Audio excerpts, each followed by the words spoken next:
Hi, everyone. Welcome to the a16z podcast. Today's episode features Marc Andreessen, Ben Horowitz, and author Stephen B. Johnson, who's written numerous magazine articles, 11 books so far, including Where Good Ideas Come From, and also hosted the PBS series How We Got to Now. Incidentally, those topics also serve as themes for this discussion, which covers everything from business relationships, decision-making, and conflict resolution to the history of tech, technology change, and what excites Ben and Marc most about the future. The conversation took place at our annual a16z Summit event late last year, which also featured other keynotes such as Adina Friedman, Charles Koch, and Ted Sarandos, all of which you can find in the a16z podcast archive, as well as other conversations with Ruth Porat and J.J. Abrams, who came on stage right before this conversation. All right. I'm delighted and honored to be here with you. And we've got a lot to cover. And what the kind of architecture for this conversation is, in a sense, we're going to kind of zoom out. We're going to start on a more personal level and broaden out to think a little bit about tech cultures inside a given organization, and then start thinking a little bit more about broader social trends coming out of technology and looking into the future a little bit. But I wanted to start with something actually just listening to your conversation with JJ, who I don't know at all, but I'm going to call JJ. Yeah.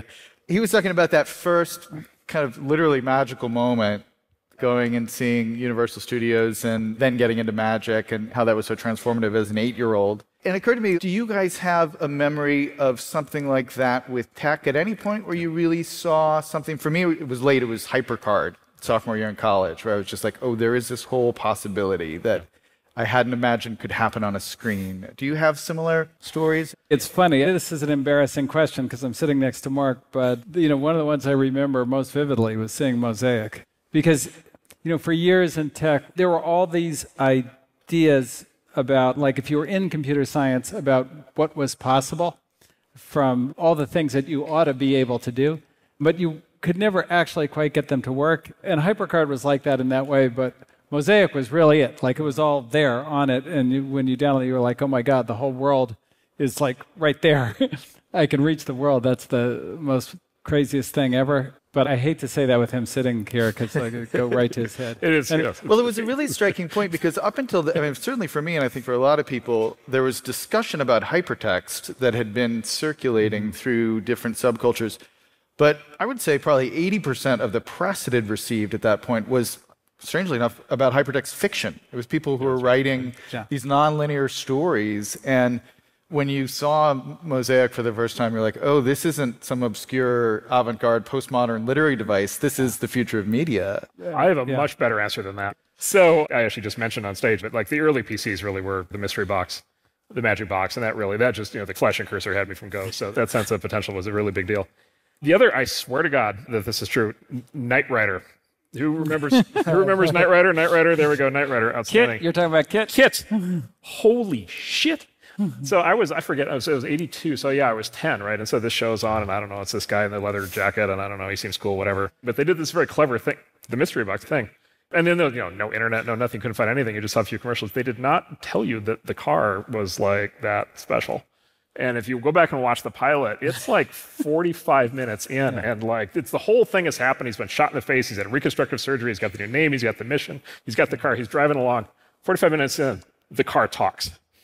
And like, I think I fell out of the couch. Like, I think I just literally, I was like, the car is talking, right? And then I still remember what that felt like. And then I remember the screens, like the dash on that thing, right? It was like being in the space shuttle. And to this day, when I get in a car that, the modern cars are like that, right? They've got up to and including the fact that they talk to you now. Yeah. But, they got all the screens and the this and the that, and the dash and the Tesla and the whole thing. It's still, I always still feel like I'm getting behind the dash of Kit. So that there you go. That is the best answer. That's great. So there's a great thing about the relationship that you guys have. It's a long, enduring one, incredibly productive one. There's a line in The Hard Thing About Hard Things in your book, not to embarrass you, Marc, but I just wanted to quote it here. This is, you're talking about the relationship. And what you said is, even after 18 years, he upsets me almost every day by finding something wrong in my thinking, and I do the same for him. It works. So first off, is that true?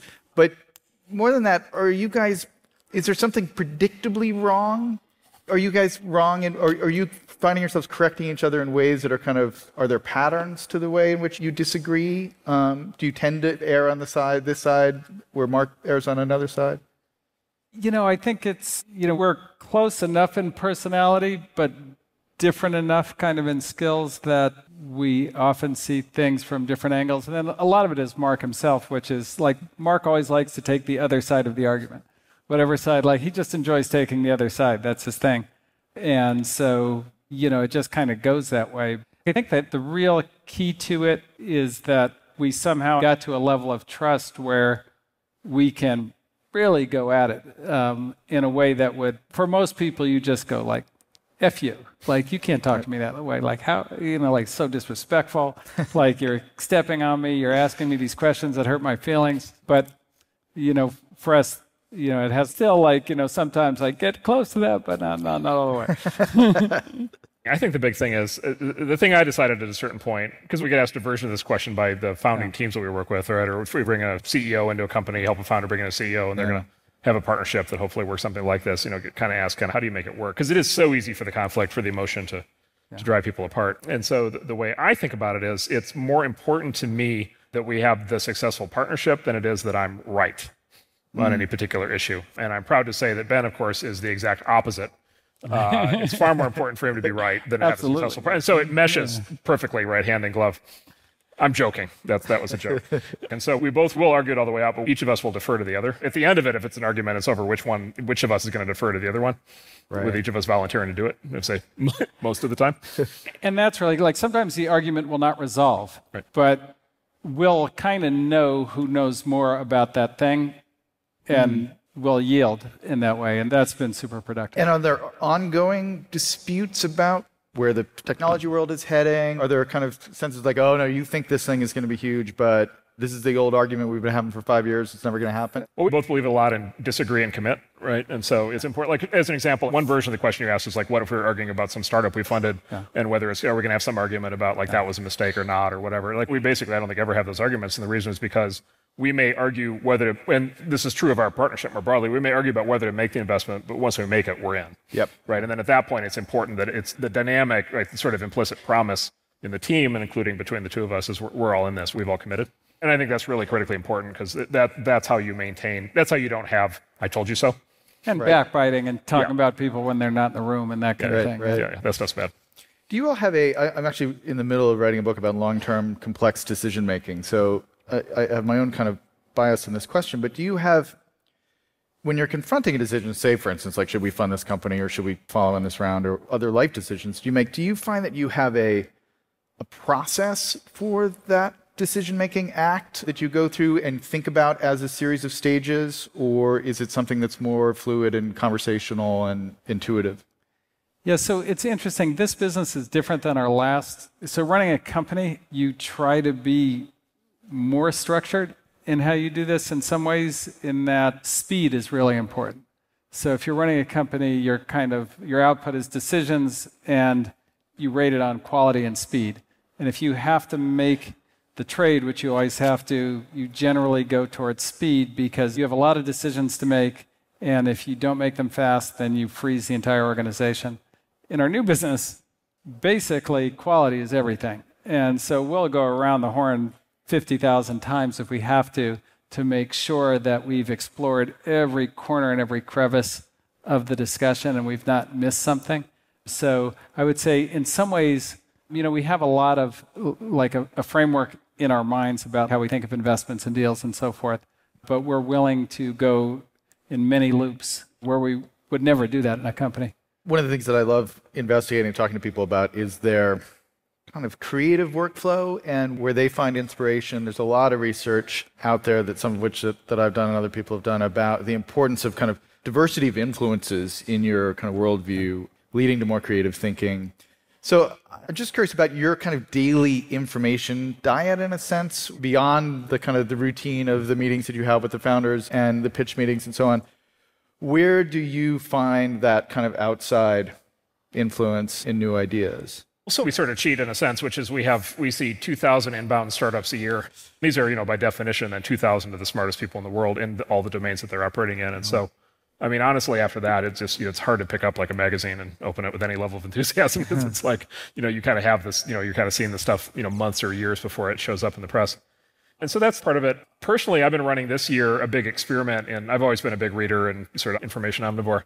And it just, I've always tried to kind of balance short-term, long-term, different time horizons of material, different kinds of material. And so I've been running a big experiment this year, which is I've been trying to do a barbell. I've been trying to polarize it. And so I've stopped completely reading newspapers, magazines, basically anything that has a time horizon, basically greater than, let's say, 5 minutes to, anything basically between 5 minutes and 5 years.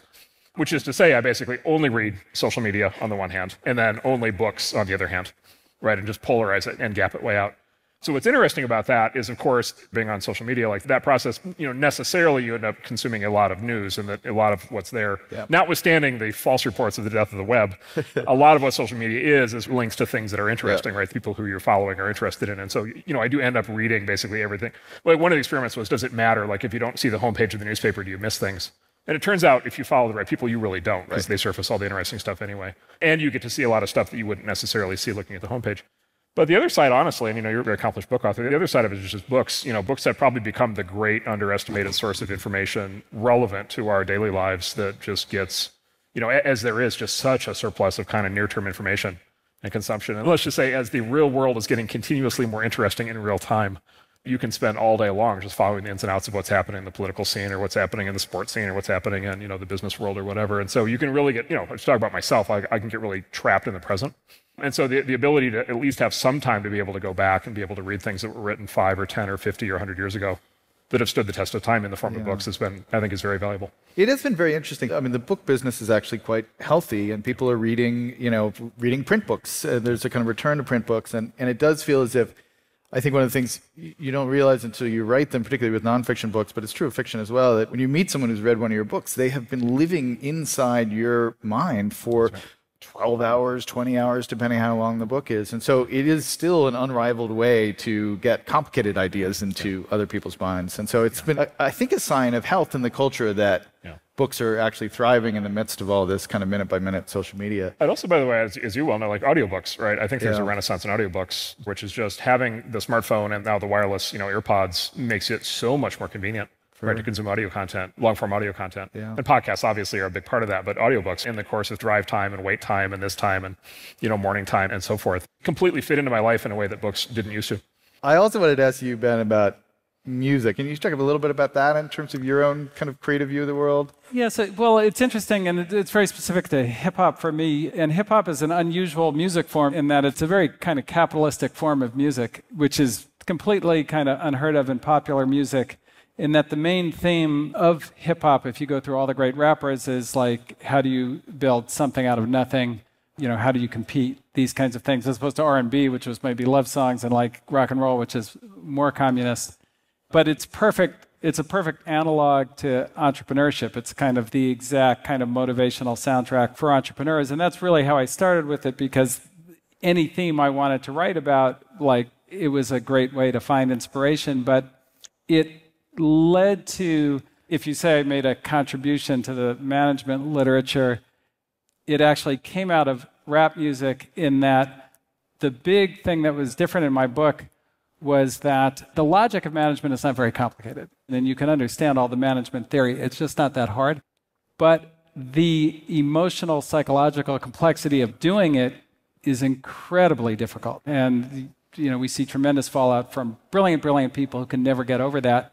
And so the big challenge for me was, like, how do you communicate the emotional part of the lesson? And hip-hop is great for that, because it carries the emotion, and it's all about kind of the capitalism. So, I wrote a post, how do you handle politics in a company? And I went through, like, all the things that cause politics and the subtle things, like how somebody asking for a raise can do it and how you deal with that technique and so forth.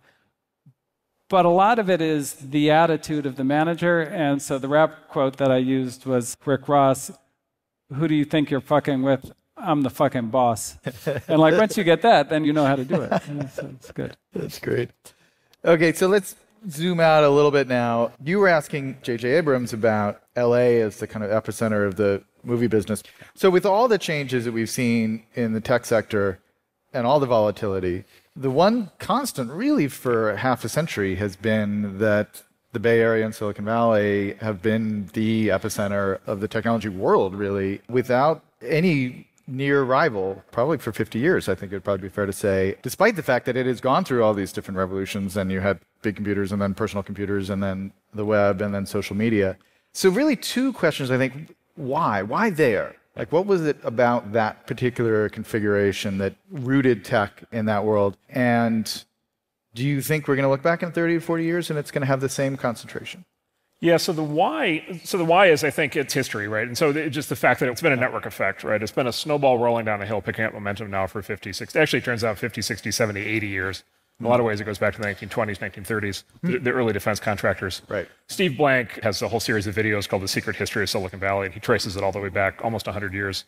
Yeah, and they're fantastic. Fantastic series. And the point of it is, it's this kind of network effect that's just kept rolling, right? And so it's been this place where it's just like, it's the place where the next really smart engineer, programmer, or, equivalently salesperson, marketing person wants to work in tech, whoever they are, finance person, on the margin, right, is more tempted to move to the Valley than many other places, which isn't to say that there aren't many capable people all over the world. It's just on the margin. Many of the ones who are super ambitious end up in the Valley. And of course, I'm an example of that. And as a consequence, right, it's a story of imports, right? And so another thing just to read, for people interested, Tom Wolfe, the great novelist, journalist, wrote a piece in the 80s in Esquire about literally Bob Noyce, who was the original CEO of Intel, one of the fathers of Silicon Valley, and literally grew up in Iowa, grew up in the Midwest, and was a Silicon Valley import. And actually, Wolfe ascribes a lot of modern Valley culture to literally Bob Noyce importing, interestingly, Midwestern culture, right? Including, by the way, egalitarianism, right? So the whole open floor plan thing, stock option ownership, everybody owns a share in the company. He traces that actually back to Midwestern culture. And so it got established and it developed this ethic, and it's probably not an accident that it's the frontier, right? It's probably not an accident that it's where the gold rush happened, right? It's just kind of this frontier ethic and mentality that's continued.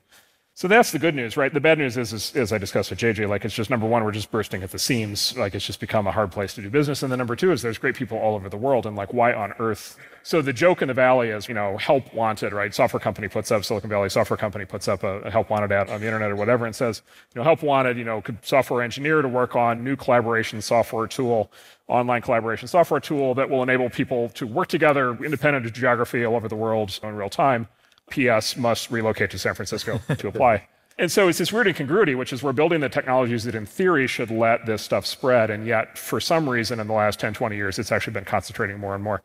And so I've come to believe maybe this is obvious to some people, but I would come to believe it's a human dynamics question. It's a psychology and sociology question, not a technology question in a lot of ways, which is, it's just like, how do people best work together, right? And it just so happens that, at least for the form of traditional companies, which you just see over and over again, is it's just when you can get everybody in the same room, physically in the same room, right, with the level of, say, fidelity of communication interaction where we're sitting, it's why, by the way, it's why we're all physically here.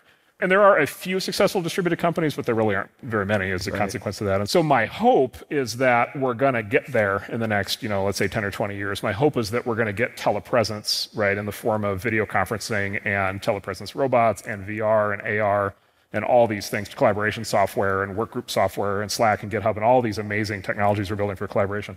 My hope is we're going to get it to the point where it's just going to be obvious that we don't all have to be in the same place. If that happens, you could say it's, quote, bad for the Valley in the sense of, like, maybe Silicon Valley is not central anymore, but it would be so good for the world for that to be the case, and we would all benefit so much from that. I think it's a very worthwhile thing to pursue and something I'm very fired up about. How much do you think, just to go back to the point about Noyce in the early days of Silicon Valley and the history of it, so I've written about this a little bit as well. How much do you think that the participatory option granting culture, which is very different, there were very few kind of East Coast firms that were doing that. So you had much more traditional kind of top-down equity systems in those corporate entities. How much do you think that is part of the success of Silicon Valley? This is something I think that would be interesting to go back and look at just economically. So I think it ends up being very important because of the nature of technology companies. So if you look at, there are other kinds of companies where the people are much more interchangeable. And this kind of gets into why the network effect is so important and so forth. And in like a tech company, there's lots of people who are extremely valuable. And that innovation as a way to get them their kind of proper compensation for their contribution. I had a great conversation with Marc and Charles Koch where he talked about, like, you have to be rewarded for what you contribute to others.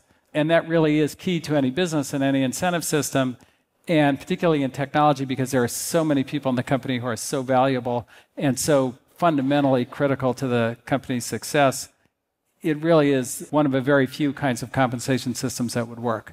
And certainly, a lot of the systems on the East Coast would never work for tech companies to be kind of world-class competitive. So it's been 6 years since, Marc, you wrote the Software Eats the World essay. I went back and looked at it and reread it. Oh, it's a great piece. It reminded me of, I'm sure a lot of people have seen this, there was a great thing that was circulating on social media a couple of years ago. It was an old kind of single-page flyer for Radio Shack.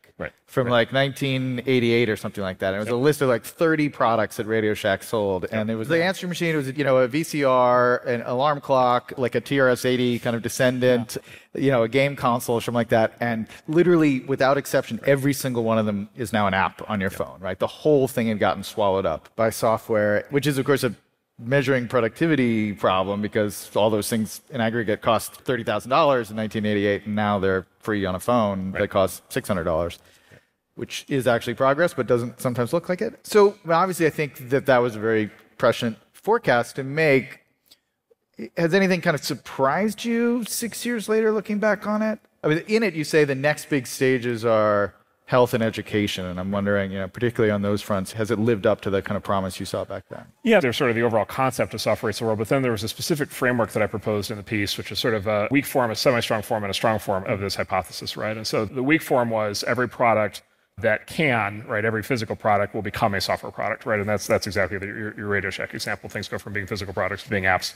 The second, the sort of semi-strong version of that was, therefore, any company that makes a product that can be turned into software will itself, therefore, have to become a software company, right? And in fact, I would think you could see this, for example, playing out right now in the car industry, right? Where all the car companies are spinning up software efforts. They're buying software companies. They're spinning up software R&D as fast as they possibly can because they see what's coming with autonomy and all these other software advances. And then the strong and sort of audacious / ambitious / arrogant hubristic version of the thesis is, in any industry, as a result of this dynamic, in the long run, the winning company in the industry will be the best software company, right? Which is a provocative statement, right? Because in a lot of these industries, and again, cars are a great example, you have incumbents who are really good at making cars trying to become great software companies, and then you have great software companies that have no idea how to build a car, right? Who are going to start making cars.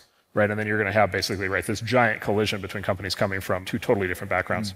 And so I think that you're seeing lots of that first stage, that weak stage, lots of products transitioning. You're seeing lots of companies becoming software companies. I think we're just entering, in a lot of industries, we're entering that third stage where there's sort of this very interesting structural battle that's forming up. The other thing I'd say is, I think you exactly nailed it with healthcare and education, right? Which is there are these giant sectors of the economy in which not only is there no productivity growth, like overall in both healthcare and education, there is no measured growth. There is no measured results in the application of technology in those fields. And in fact, probably it's negative productivity growth, right? The typical university has been going backwards in productivity, right? You just look at the charts, the number of administrators that they hire, right, per student is just skyrocketing. And that is literally negative technological productivity. And so those industries are extremely enticing to Silicon Valley because they're so big. They're gigantic, right? Healthcare is a sixth of the American economy, right? And left unchecked, it will become a fourth and then a third and then a half and then 2/3 and then 3/4. Like, it's just left unchecked, it's just going to keep growing. And so it's so much money, it's so big, it's so important, it's very enticing. And the incumbent structure of, there's many smart companies in that industry, but the incumbent structure of how the industry works is wired to go the wrong direction. And so there's this huge opportunity to insert into it, which obviously we're going after hard. But that's still super early. And education, Ben, do you have thoughts on that front? I mean, there's this interesting point we're at where there seems to be a growing backlash to the presence of screens, particularly in younger kids' school classrooms, that it hasn't lived up to the potential. And maybe the kids already have too much software in their lives as it is.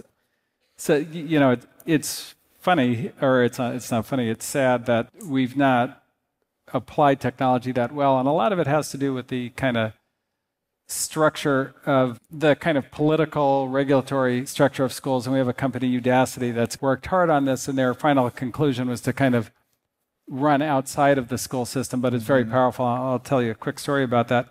But, obviously, very obviously, if you could have any teacher or the best teacher in the world teaching a math class, if students have to study and then be tested, when do you take a test outside of school, ever in life? What the hell skill is that? does this create like tremendous anxiety and like give people complexes. But you ought to, with technology, you ought to be able to measure how people are learning every step of the way, give them harder problems if they're going very fast, or get them help if they're going slow. And there's a lot of things that ought to be able to be done. But then I think the more kind of pressing thing, and the thing that Udacity really addresses, is the 4-year education, general education, doesn't work that well in the modern economy because people are switching careers very, very often, every 2-3 years sometimes. And like 4 years and then you never go back to school for the rest of your life doesn't make any sense at all, because people need to get retrained jobs, get displaced. And so what Udacity has come up with is this thing, the nano degree, which is 2 months, 3 months, you can learn to program an Android phone or build a self-driving car or learn to do technical marketing. And those degrees are connected right to the job market, so you can roll right in with a skill and a certificate that says you understand the material and you're ready to work. And that is a great innovation and something that we're really excited about. And just a quick story on that. So one of the huge problems we have in this country is prison and the need for prison reform, because we've got 75% recidivism rate where people who go to jail and come out go back to jail. And the reason they go back to jail is they can't get jobs. And the reason they can't get jobs is because two things. One is we've outlawed like college in prison. And then two, once they come out, their record follows them wherever they go. So, I've got a friend who came out of jail, and I said, go to Udacity. He goes to Udacity, and he's coming up on his technical marketing degree, and he's already got job offers. And it's like, that's what we need. Yeah, and I think it's almost as if school, particularly, high school, and I have 2 kids in high school, so I think about this a lot. It's kind of trapped in this middle zone that doesn't really work. In a sense, it's much more effective to have those kind of nano skills, right, where you can actually kind of apply them. Or the skills should be broader, right? I mean, when you read through, again, a book like The Hard Thing About Hard Things, I just think about how there's so many skills in there that no one ever thought to teach me in high school, right? I mean, skills about decision making, skills about kind of emotional intelligence, dealing with difficult decisions. My kid actually, in his high school, to its credit, is doing a kind of a design thinking class, and they're basically learning how to brainstorm ideas, interview a customer, think about different possibilities, do mock-ups. And I was like, this should be the default. This should not be an elective. This should be the thing you learn. And then if you want to go off and do advanced chemistry or do advanced calculus, that's fine. But those types of skills that are just everyone is going to have to know on some level, but it's very rare to encounter them in the we've got very dated curricula. There's no question. I'm on the board of trustees at Columbia, and there are certainly people who are going to go to like an elite school and become a scholar, a PhD, and I think the system works reasonably well for them, but for the kind of bulk of the population who goes to college to get into the workforce, it's really difficult. It's exactly as you say, it's kind of neither here nor there. Let's talk a little bit then, kind of segueing a little bit to the job and automation question anyway. In general, I think we all agree that there has been this growing and now kind of reaching crescendo backlash against big tech and the tech sector that the last year has particularly brought to the fore. And I feel it very strongly going back, because I lived part of the time in the Bay Area and part of the time in New York. When I'm back in New York, 9 out of 10 kind of opinion-like pieces written in East Coast media are negative pieces about technology. Is it only 9 out of 10? I mean, so I want to get into some of the specifics about why that is happening, how you guys feel about it. But how much in general do you, and how much recently have you found, do you find yourselves taking that seriously, and how much do you feel that people just don't understand what's going on here? We might give 2 different answers. Yeah, so I would first say there's a huge difference between what gets written in opinion pieces and the actual opinions of the public. So if you look at approval ratings of tech, they're incredibly high. Like they're the highest of any industry. Sure. And like Amazon's approval rating, which is one of the biggest targets, is like 80. Whereas Congress's is like 20 and the press is, I think, 20. And so like the guys at 20 are saying the guys at 80 need to be stopped because everybody hates them. So there is that dynamic, and I think it's very real. This is the concept of false consciousness, right? So literally the whole problem with the communist revolution was the peasants weren't signed up for it. And so the intellectual leaders were like, well, but we got to take down the capitalists. The other thing is I think there's something else going on that this is a side effect of. And I think it's the rise in the last several years, and in particular after the 2008 credit crisis crash, I actually think was the catalyst for a lot of this. It's the rise of zero-sum thinking in both economics and in politics. I say zero-sum as opposed to positive sum, right? This is sort of game theory, right? Zero-sum game is I win, you lose. And by the way, if I'm winning, it must mean that you're losing because it's zero sum. It's only a question of how we slice up the pie, right? Whereas positive sum is we can all win together. There's actually a great book called Finite and Infinite Games that actually goes through. If you go back historically, basically economists, philosophers, and so forth thought that politics and economics were zero sum, and there were huge battles over resources, and this was, colonization, all these other horrible things that happened over years were fought through mercantilism, trade wars, right? All these things were fought based on zero sum. And about, 300 years ago, Adam Smith and a whole bunch of other really smart thinkers figured out, no, you can actually gain from trade, and you can actually interact with more people, and it's good for everybody. And politics can be positive sum. Just because I'm doing well might mean that you're also going to do well. Because again, we're able to culturally trade, we're able to educate each other, we're able to contribute to each other's thoughts, and we're all able to succeed. And so in the wake of the credit crisis, I think zero-sum thinking kind of came snapping back. And what's interesting is you see that on both the political left and on the right, right? For the anti-tech, the Luddite stuff tends to come out of the left. And Marx actually was shot through with Luddism. Like that's one of the things he didn't understand was the positive sum nature of productivity growth in tech. Yep. Anyway, so you get that on the left. You also get it on the right, right? And you get it on the right, you get it in the form of populism, right? Which in the form of opposition to trade and opposition to immigration, right? And so I just think as a culture, as an economy, as a country right now, if you think that the formulation is zero sum, you will then do things that will cause it to get worse.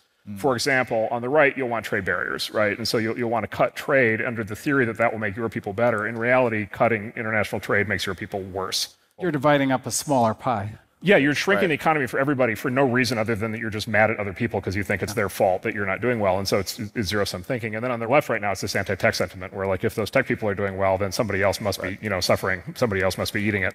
And it's the same sort of extremely reductionist thinking. And of course, the risk is as that sentiment builds that it leads to policies that actually impair the ability to be able to make progress in the economy, make progress with productivity growth, make progress with job creation, make progress with wage creation. And so there's a pretty big risk that this is all going to go pretty seriously sideways for the wrong reason. Right. Well, let's take the tech backlash argument from a slightly more maybe sympathetic level, which is critiques that have come from within the tech sector that the original vision of the web that inspired so much of us, which was going to be this decentralized platform that was going to distribute the kind of power of self-publishing and voice to far more people, and it was going to kind of topple this big, heavy, top-heavy mass media model. That's what inspired a lot of people to get involved in it in the first place. At the end of that process, we've ended up with 4 or 5 companies that in terms of their command over people's attention probably are the most powerful companies that have ever been on this planet, and also some of the greatest concentrations of wealth. So inside the tech sector, people say re-decentralize the web, and then we need to look at technologies that will enable us to have, a more even distribution in terms of the companies, in terms of people's attention, and so on. And blockchain is part of that. There's some argument that people have been making along those lines. How sympathetic are you to that side of the case, which does align with some of the critiques that big tech is too big that are coming from people outside the tech sector?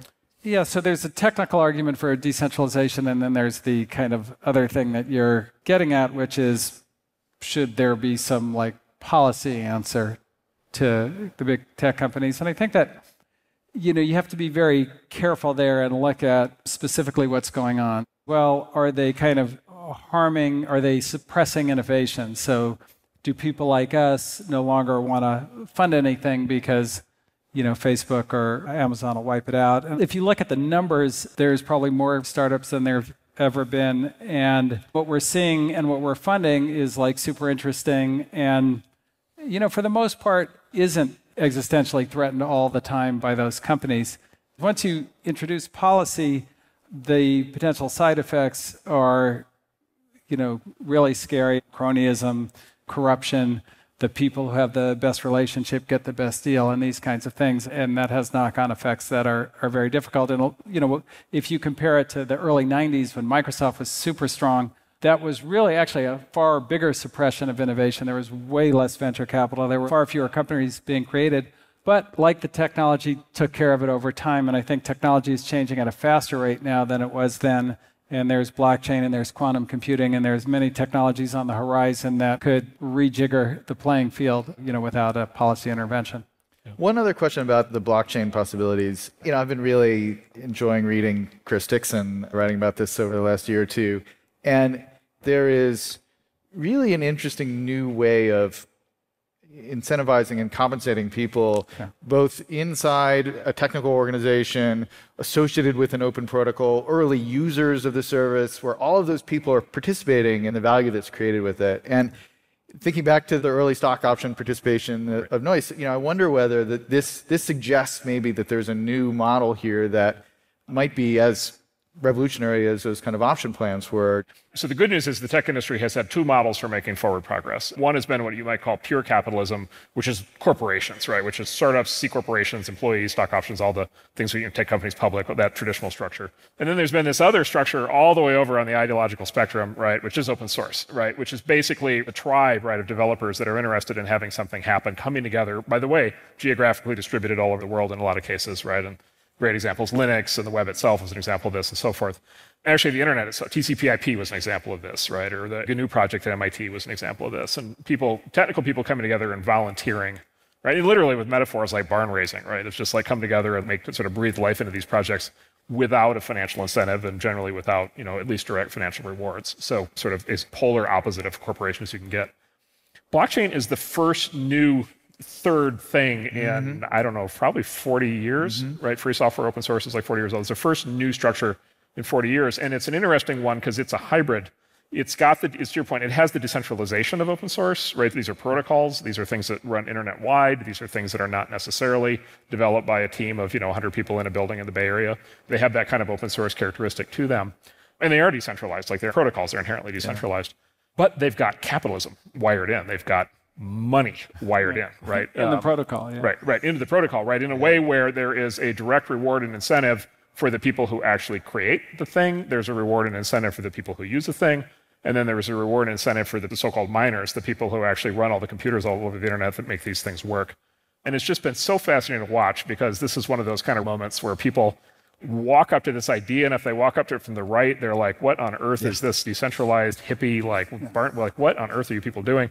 If they walk up from the left, they're like, oh my God, it's got money in it. It must be evil, right? It's sort of this weird, you got to kind of wrap your head around it. And so what we see is it is fundamentally a third model for innovation. And I will also say this, the thing that we see that I think maybe other people are missing, many of the smartest programmers and mathematicians and economists and theorists and systems builders in the world and cryptographers in the world are obsessed with this. They're just magnetically drawn to it.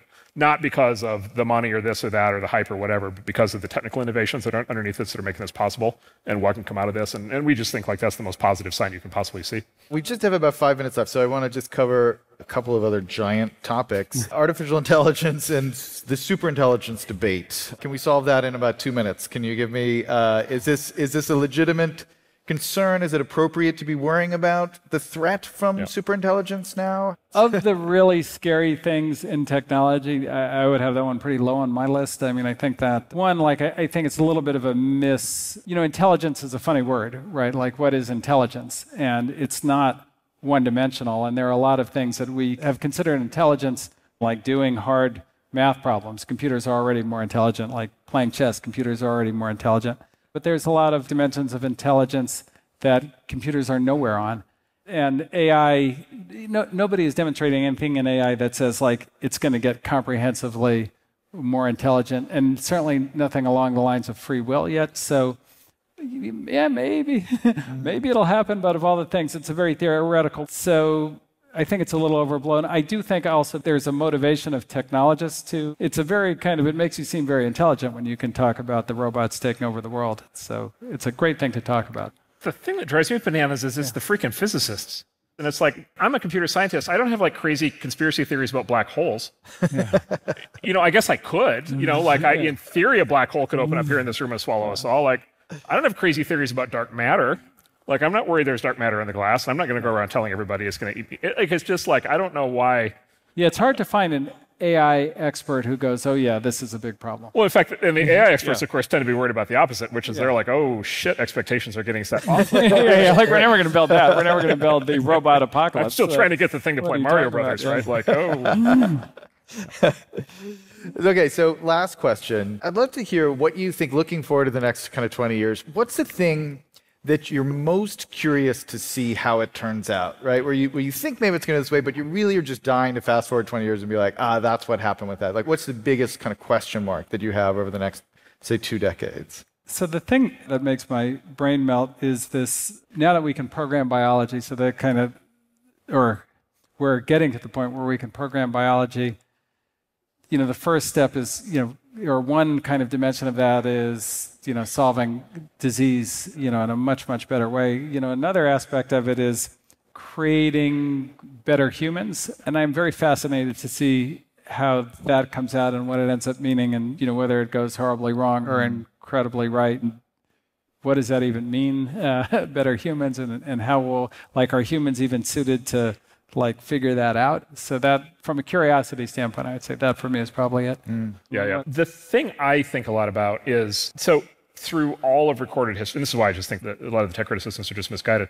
Through all of recorded history, most people have not been, I would say, plugged into what we would consider to be modern systems, right? So most people have not been literate. Most people have not been healthy. Most people have not been fed well enough to be able to reach full health and maturity. Most people have not been educated, and still aren't, right, to the level that we would consider modern. Most people don't have access to economic opportunity that we would consider to be, modern jobs. Yeah. Most people don't have access to what we consider to be high-quality healthcare. Most people don't have access to high-quality housing, transportation. You just go right down the list of all these things that we've been lucky enough in this country to enjoy, a large percentage of the population for a long time. Most people in the world have not had access to those things. And I know that the existing systems, the existing education system, the existing healthcare system, the existing transportation system has had, 50, 100, 200, 500 years to get to the 7 billion people on the planet. And it's only gotten every one of those systems has only gotten a fraction of the people. And now we finally have the way to get right to everybody. We're at the point now, 3 billion smartphones on its way to 6, 7 billion on the planet. We're going to be able to connect everybody. We're going to be able to get, over time, we're going to be able to get everybody all the things that I went through, right? Starting, by the way, with education, right, as sort of a foundational one. And so what is it going to mean for the planet when everybody around the planet all of a sudden starts to, I would say, become part of the systems that we know and understand? And we literally have 10, 20 times the number of people around the planet who are contributing in all these different areas. And I just don't understand how people can be possibly pessimistic about the future knowing that that's the potential. And I think we're going to see that, and I think our kids are going to see that, and I think that's very exciting. Yeah, that is. Okay, so we covered Knight Rider, Karl Marx, and universal education for the planet. I think we've done our job. Thank you, guys. That was great. Thank you. Thank you, everybody. Thank you. Thank you.